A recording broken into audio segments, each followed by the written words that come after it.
La Société nationale des chemins de fer du Congo, Kinshasa, requinquée justement avec la nouvelle acquisition des 18 locomotives grâce aux efforts du gouvernement et de ses partenaires. On parle également d'une vingtaine de locomotives en voie d'être réceptionnées après les 18. Une société qui était passée pratiquement dans une phase d'un canard boiteux. Aujourd'hui, l'espoir est-il permis? 18 locomotives nouvelles, justement. On en parle avec un économiste. Nous, on parle beaucoup, mais les chiffres aussi, il y en a qui les maîtrisent avec des précisions. Je reçois Cyril Matouidi, économiste. Il a des connaissances en comptabilité et finance. Il est passé d'abord par le Maroc, et puis Londres, où il vit, mais c'est le retour au pays de ses parents. Bonjour, monsieur Matouidi. Bonjour, monsieur. Matouidi, j'ai bien prononcé? C'est bien ça, monsieur Matouidi. Matouidi. Ça signifie quoi, Matouidi? Matouidi, ça veut dire c'est qu'on a Prononcé entendu. un peu en anglais, on va dire Matouidi. Matouidi. Matouidi. Ça signifie quoi? C'est qu'on a entendu. Ce qu'on a entendu. D'accord. Je reçois deux invités ce matin avec des noms toujours significatifs. Après Matouidi, c'est qu'on a entendu, ce sera Kipalou. Il va aussi nous rappeler un peu ce que cela signifie. Ça fait partie de la matinale. Alors, 18 locomotives neuves. Événement ou non-événement pour vous qui voyez beaucoup de choses ailleurs, mais que pour vous qui retrouvez ce pays dont on parle beaucoup de mauvaises nouvelles, et puis qui est en train de refaire un peu sa petite santé, vous le retrouvez après plusieurs années quand même. Effectivement, je dirais que c'est...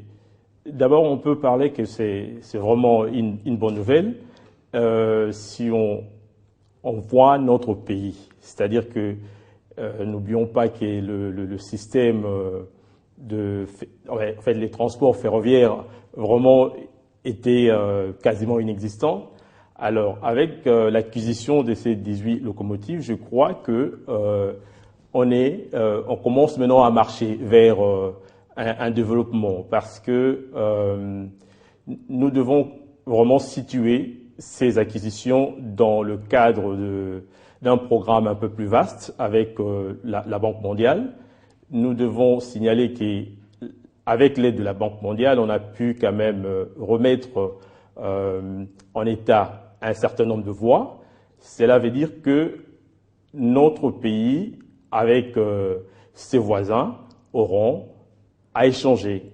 Lorsqu'on parle de transport, c'est l'un des problèmes majeur de notre économie. Nous avons un grand pays et pour les gens qui viennent de l'extérieur, le transport, c'est vraiment important. Alors, si on arrive à permettre aux individus et aux marchandises de circuler, cela va vraiment permettre à cette partie du pays de vraiment se développer.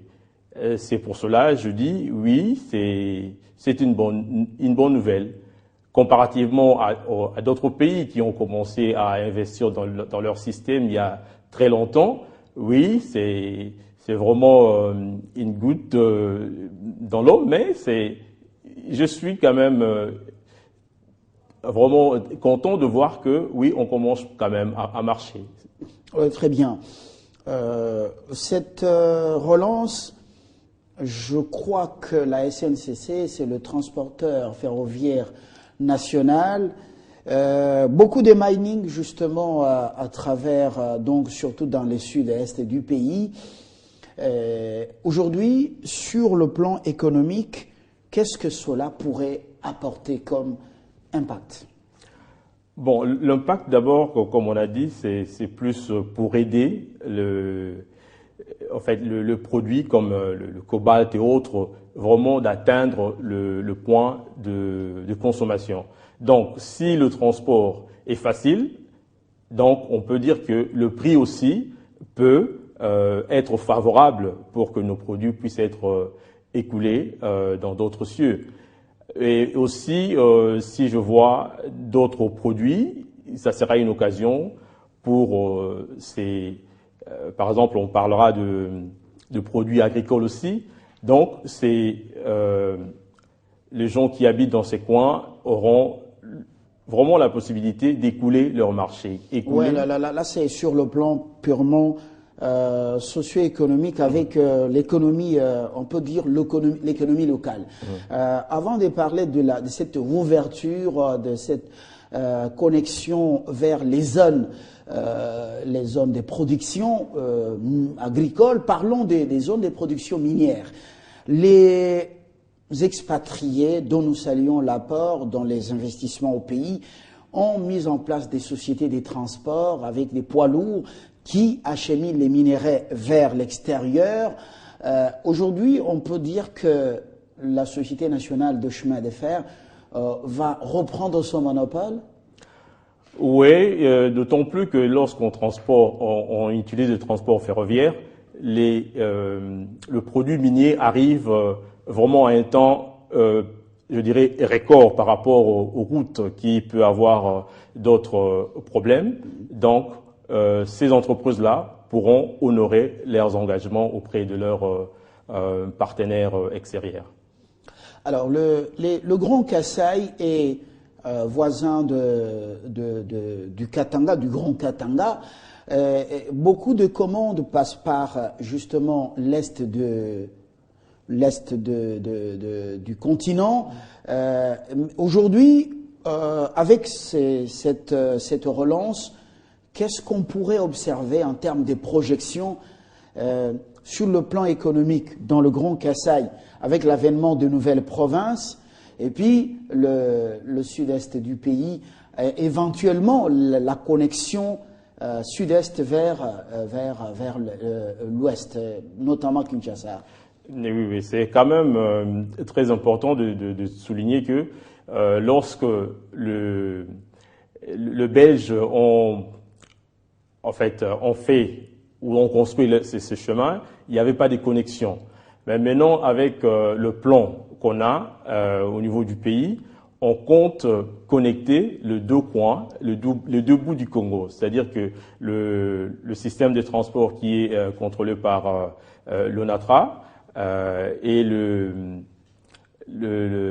la partie qui vient du sud. Avec la SNCC, il n'y a qu'une petite, donc un vide entre Kinshasa et le port Franqui, comme on l'appelait dans les temps. Donc, ça doit être Luebo, ça doit être moins, voilà, vers le Kasaï là-bas, ça doit être port Franqui, voilà, port Franqui. Il y a ce vide, et l'interconnexion peut-être c'est en vue, mais en attendant cette étape, il y a encore un travail à faire. Effectivement, il y a un travail à faire, et c'est pour cela, par exemple, si on tient compte des investissements qu'on a fait aujourd'hui, pour pallier par exemple, au futur développement, si lorsqu'on est en train de donner le tarif qu'on va demander aux gens qui circulent dans ces différents avec la marchandise, tout ça, oui. On doit peut-être penser à incorporer un pourcentage qui permettra à l'avenir la société ou notre pays de pouvoir investir, avoir de fonds propres pour aider à la construction de cette partie qui manque, pour vraiment relier les deux bouts du pays. Le développement du Congo, c'est possible si vraiment on prend les choses au sérieux. L'avènement des nouvelles provinces, et dans le Katanga, et dans le Grand Kasaï, ces provinces, il y en a qui sont enclavées.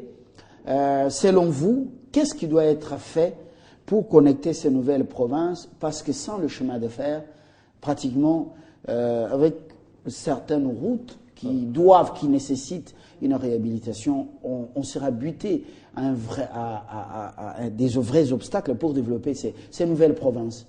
Et effectivement, mais comme on a dit, le transport permettra à ce que les gens peuvent se déplacer, et il aidera aussi à ce qu'il y ait des centres commerciaux. Alors, pour moi, l'autorité doit aider, parce que l'acquisition de locomotives, c'est bien, mais il faudrait qu'il y ait des initiatives qui permettra aux gens qui viennent de ces différentes provinces de voir ensemble avec d'autres partenaires comment mettre des structures pour aider ces gens-là. Parce que avec le transport, les gens peuvent partir d'un coin où il n'y a pas du travail, aller dans l'autre coin où ils peuvent facilement trouver du travail. Donc le train peut permettre à quelqu'un de quitter sa maison le matin, aller travailler et revenir dans une autre province. Ouais, ce qui se passe un peu dans le nouveau chez vous. Effectivement. Un autre chez vous. On peut quitter Paris pour aller travailler à Londres. Effectivement. Ce n'est plus un souci. Chez nous, je crois qu'il faudra encore attendre pour que quelqu'un quitte le Katanga, vienne travailler à Kinshasa et rentre le même jour chez nous. Effectivement, pour penser quitter Katanga et venir à Kinshasa, vraiment ça prendra du temps. Mais on peut quitter par exemple Katanga pour aller au Kasaï lorsqu'il y a des transports et il y a des programmes bien établis. Donc on peut faire son voyage, on prépare, le matin on est au Katanga et puis le soir on revient au Katanga. Les hommes d'affaires, les businessmen au Grand Kasaï ont souffert parce qu'il fallait attendre même 1 mois, 2 mois, 3 mois pour avoir justement même des voitures pour les trains marchandises, même une locomotive, ça se faisait rare. Aujourd'hui, vous pensez que ça pourra booster l'économie locale au Grand Kasaï avec toutes ces nouvelles provinces créées? Effectivement, parce que on peut aussi transporter de voitures en utilisant le transport ferroviaire. Ouais. En fait, si l'autorité aussi, la compagnie, essaie de prévoir ça, je crois que ça aidera beaucoup de gens vraiment de développer leur business. Parce que le transport, c'est vraiment l'un de problèmes majeurs pour un développement. Et notre pays étant grand, vraiment, si on souffre aujourd'hui de déficit d'investissement, ça, c'est vraiment l'un d'éléments clés. Donc, avec l'ouverture, je crois, avec aussi l'aide des autorités, des initiatives autour de cette compagnie, vraiment, il y aura les gens qui viennent de Kasaï et autres vont voir leur productivité augmenter. Et éventuellement, ceux qui des douanes, des engins ici, autres marchandises à Matadi et Boma, et Banana, qui veulent le faire monter vers le Kasaï et le Katanga, je crois qu'ils doivent être des hommes heureux et des femmes heureuses. Effectivement, vraiment, lorsqu'on sait que on fait des commandes à un temps record et on les reçoit, c'est bien pour le business. Dans d'autres cieux, on dit que le temps est précieux et le temps, c'est de l'argent. Alors, lorsque notre pays arrive à investir et à réduire ce temps-là, vraiment, ça aidera les gens qui viennent de cette partie du pays. Vous connaissez bien d'où vient votre pays. Il y a beaucoup de centres de production. Nous parlons maintenant de la production agricole et même de la pêche. Beaucoup de marchandises, beaucoup de vivres pourrissent, faute de moyens de transport. Certaines voies de dessertes agricoles sont défectueuses. Aujourd'hui, les centres de production agricole rouvertes vers les centres de consommation commerciaux?